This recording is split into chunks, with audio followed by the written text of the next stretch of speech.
Bismillahirrahmanirrahim. Assalamualaikum warahmatullahi wabarakatuh. Perkenalkan, nama saya Alwatia, NIM 18 14 11 316 dari Program Studi Pendidikan Biologi Universitas 19 November Kolaka. Baik, di sini saya akan menjelaskan mengenai sistem pencernaan dan sistem reproduksi. Dan sebelumnya, video ini dibuat untuk pemenuhan tugas mata kuliah anatomi dan fisiologi pada manusia. Untuk materi pertama mengenai saluran pencernaan atau biasa disebut dengan saluran gastrointestinal. Saluran ini merupakan saluran yang berbentuk batang, dimulai pada organ mulut dan berakhir pada organ anus.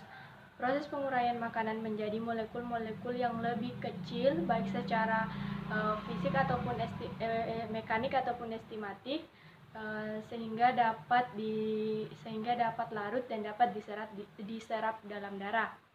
Adapun organ pencernaan pada manusia, yang pertama itu ada mulut.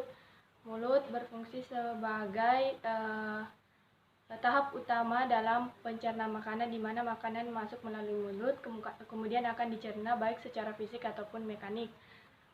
Yang kedua ada gigi. Pada saat umur 2 tahun pertama, gigi pada manusia itu berjumlah 20 buah atau biasa disebut dengan gigi sulung. Dan ada juga yang disebut dengan gigi taring, gigi seri, gigi geraham besar, dan gigi geraham kecil. Yang ketiga ada faring. Faring ini berfungsi untuk menelusuri letak masuknya makanan yang mulai dari mulut, kemudian masuk ke faring, ke kerongkongan, ke perut, lalu masuk ke usus halus dan usus besar. Yang keempat ada esofagus atau kerongkongan, di mana pada esofagus atau kerongkongan ini berupa saluran yang berupa tabung otot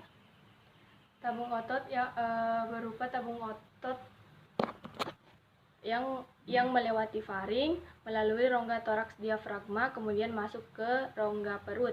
Dan adapun fungsi dari esofagus ini berfungsi untuk mencegah naiknya asam lambung ke mulut. Dan selanjutnya adalah lambung. Lambung berfungsi untuk mencerna makanan baik secara fisik ataupun kimiawi. Dan lambung menghasilkan memproduksi kelenjar yang berupa larutan yang encer, di mana larutan ini mengandung pepsinogen dan asam klorida atau biasa disebut dengan HCl. Dan selanjutnya itu ada usus halus. Usus halus ini berasal dari hati, kemudian kandung empedu, pankreas yang kemudian bergabung menjadi satu saluran yang akan menuju ke duodenum. Selanjutnya ada usus besar. Usus besar berfungsi untuk menyimpan air, garam mineral, dan beberapa vitamin yang kemudian akan dieliminasi di anus. Adapun organ aksesori pada saluran pencernaan yaitu ada dua. Yang pertama ada pankreas, di mana pankreas ini berfungsi untuk mengeluarkan insulin dan glukagon yang berfungsi untuk membentuk hormon yang berperan dalam menekan kadar glukosa di dalam tubuh. Yang kedua ada hati. Hati berfungsi untuk mendetoksifikasi racun dan untuk mendetoksifikasi racun. Kemudian selanjutnya untuk materi yang kedua mengenai sistem reproduksi. Yang pertama itu ada sistem reproduksi pada pria dan ada sistem reproduksi pada wanita. Untuk sistem reproduksi pada pria terbagi menjadi dua, yaitu alat reproduksi pada pria bagian dalam dan alat reproduksi pada pria bagian luar. Kalau untuk alat reproduksi pada pria bagian dalam terdiri dari testis. Testis ini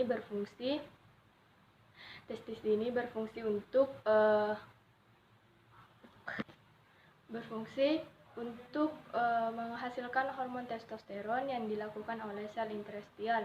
Yang kedua ada saluran pengeluaran yang terdiri dari epidermis, vas deferens, saluran ejakulasi, dan uretra. Dan yang ketiga itu ada kelenjar aksesori yang terdiri dari vesicula seminalis, kelenjar prostat, dan kelenjar Koper. Dan adapun alat reproduksi bagian luarnya terdiri dari skrotum dan penis. Untuk hormon yang terlibat dalam sistem reproduksi pada pria, yang pertama itu ada hormon testosteron yang dihasilkan oleh testis atau biasa juga dikenal dengan interstitial cell stimulating hormone atau ICSH. Yang kedua ada hormon gonadotropin, di mana hormon ini akan menstimulus pengeluaran dua jenis hormon. Yang pertama itu ada hormon FSH atau follicle stimulating hormone. Fungsinya untuk merangsang folikel agar membentuk estrogen. Dan yang kedua ada luteinizing hormone yang berfungsi untuk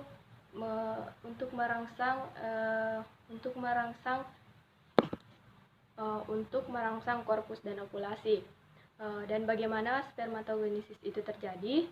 Spermatogenesis sendiri itu adalah proses perkembangan spermatogonia menjadi spermatozoa selama 64 hari.